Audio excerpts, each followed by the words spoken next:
Hello and welcome back. This is part 2 of Sergeant Sprinkle's Cupcakes fanfiction. As I've stated before, there's a warning involved, talking about, Pinkie Pie doing weird shit to Rainbow Dash, kinky shit, not the kind of shit that you clop to. Or maybe you do, whatever you're into, it's, totally up to you. But here we go, this is part 2 of Cupcakes. Dash awoke with a gasp. The stench of her urine filled her mucus-caked nostrils. As her vision swam into focus, she saw a very pouty Pinkie Pie removing a large adrenaline needle from her chest. Stomping her hooves, the frustrated Pinkie lashed out at her helpless victim. Didn't anybody teach you any manners? It's very rude to fall asleep on somebody when they invite you over to spend time with them. How would you like it if I came over to your house and went to sleep? Oh, I'm sorry, Dash. You're so boring. I think I'll take a nap. You think I always like doing this by myself? I told you how excited I got when I found out you were next. I was excited to have a friend be here with me while I worked. But no, you have to be inconsiderate. You know what? I thought you were tough. I thought you could handle anything. I've had full stand-up better than you. Do I have to baby you? Huh? Is that how you want me to remember you? As a baby? As Pinkie stopped to catch her breath, Dash blinked and sobbed softly. Her back was in agony, her sides were on fire, and there was an intense pain in one of her legs. As she blinked again, she saw Pinkie pop something red into her mouth and began to chew. Noticing Dash's stare, Pinkie quickly gulped the morsel down. What? Pinkie asked. Oh, this? She held up another piece. Well, while you were sleeping, I got a little impatient and helped myself to a small sample. I got it from your leg. You're not bad. Want to try some? Without waiting for a response, Pinkie shoved the strip of meat into the revolted Pegasus pony's mouth. Dash gagged and immediately spit it out. Pinkie frowned and picked up the chunk of flesh. If you didn't want it, you could have just said no. She contemplated the discarded snotty morsel, then gulped it up. It's not like you haven't had my cupcakes before. Swallowing, Pinkie turned her attention to a small can on the tray. She removed the lid, revealing that it was filled with red-hot coals. Lying on top of the coals were several large nails. As the adrenaline filled her veins, Dash began to panic again. Picking up the can, Pinkie walked over to Dash's left. Holding some tongs with her mouth, Pinkie carefully picked up a nail and positioned it at the seam between her victim's front left leg and hoof. She then grabbed a hammer and took careful aim. No, Pinkie! Dash screamed. No! No! The hammer came down and the nail punctured Dash's skin. The white-hot burning was too much. Dash screamed as she pulled and thrashed at the braces, causing her raw skin to rub and tear. Rip and tear! Rip and tear! Sorry I had to do that. Pinkie tried to line up another nail, but couldn't find her aim, and let out a frustrated grunt. When Pinkie brought the hammer back to take a wild swing, Dash burst out crying and begging. Please stop! Please stop! Please stop! Pinkie rolled her eyes, putting down the hammer and tongs. She walked back in front of her friend and stared pensively at the broken Pegasus. Gilda didn't even cry this much when she had a live Parasprite stuffed down her throat. Pinkie thought for a minute about what to do next. Then, she had a sudden spark of inspiration. Rotating a wheel on the rack, Pinkie laid Dash on her back, then moved to Dash's hind legs, bringing the can with her.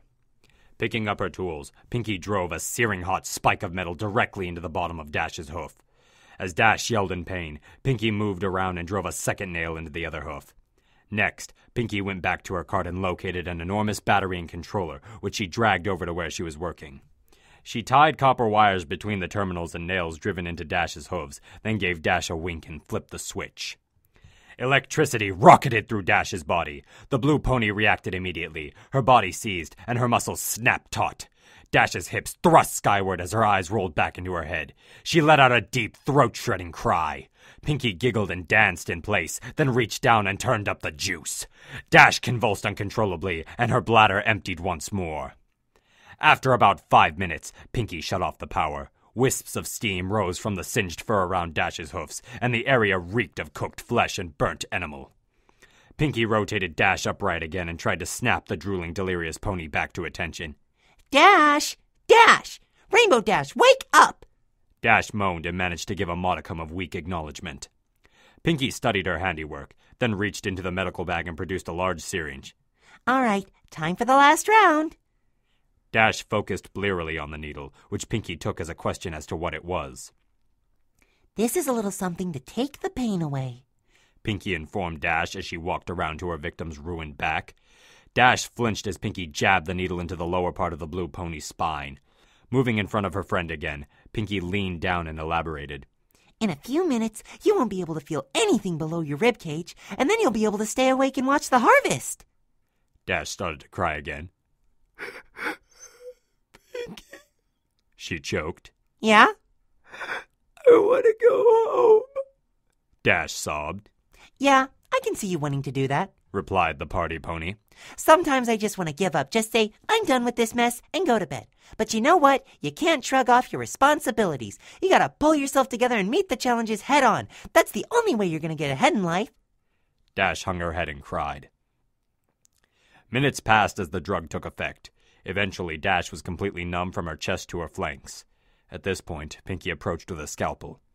Glancing at Dash and smiling, Pinky made a long, horizontal cut along the Pegasus pony's pelvis, just above her crotch.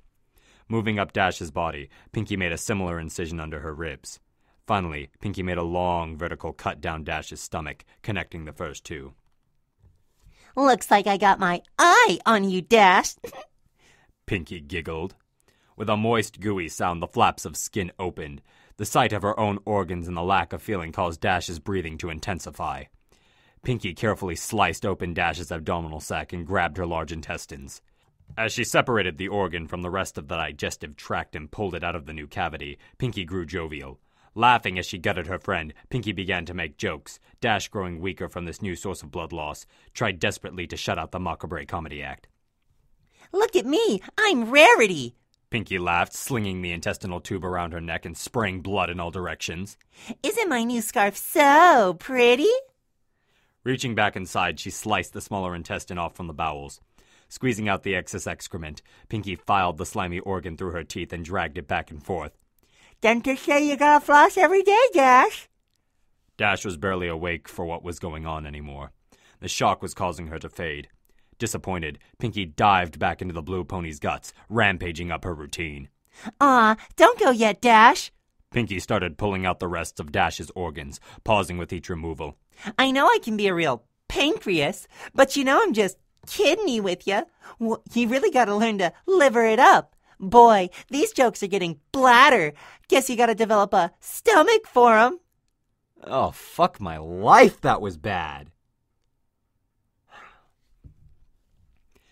Pinky placed the discarded body parts into a bucket, keeping the last one for a bit longer.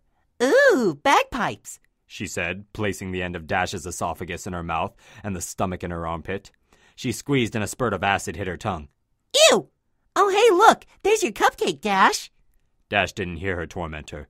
She had slipped from consciousness minutes ago. Pinky, not yet satisfied, hit Dash with another adrenaline shot. Dash woke up for the last time, her heart pounding. Warm blood flowed out from the wound on her chest in great spurts. It wouldn't be long now. Pinky brought Dash around onto her back again and straddled the blue pony's chest, scalpel at the ready. You know, Rainbow Dash, I'm disappointed. I thought you would have lasted longer. I really wanted to spend more time with you before we got here. But I guess it's my fault. I should have taken it a little slower. Oh well, it was really nice knowing you, Dash. The blade sunk into the blue throat and worked its way up to Dash's chin. Coming back down, Pinky's scalpel then circled Dash's neck. The last thing Rainbow Dash felt was her skin being cut away from her skull and the metal of the blade scraping her teeth. Then, she was gone. Pinkie Pie stared into the mirror. She had done a really good job, even keeping the eyelids. She winked, and Dash winked back. Pinkie smiled, but still, she was sad that her friend was gone now. Dash had only lasted 50 minutes, not nearly as long as Pinkie had wanted. She looked back at the cadaver hanging in the center of the room, the last of her friend's fluids draining into a pan. Yep, no more Rainbow Dash. As she looked, Pinkie cocked her head. She began to take notice of the fact that there really wasn't much damage to the corpse. In fact, the pink pony mused, I think... An idea exploded into her head. She was good at sewing, and she had all the pieces. All she had to do was put them back together. Yeah, I just have to get some stuffing and bingo. Then I'll have Rainbow Dash forever. In fact, Pinkie thought, that's what I'll do for all my friends when their numbers come up. She was so excited she skipped right over to the body with her Skinner to get started. The cupcakes could wait. Pinkie Pie had a friend to make. And this concludes my dramatic reading of Cupcakes. Up next on my list, Spider Seas. Thank you and have a good day.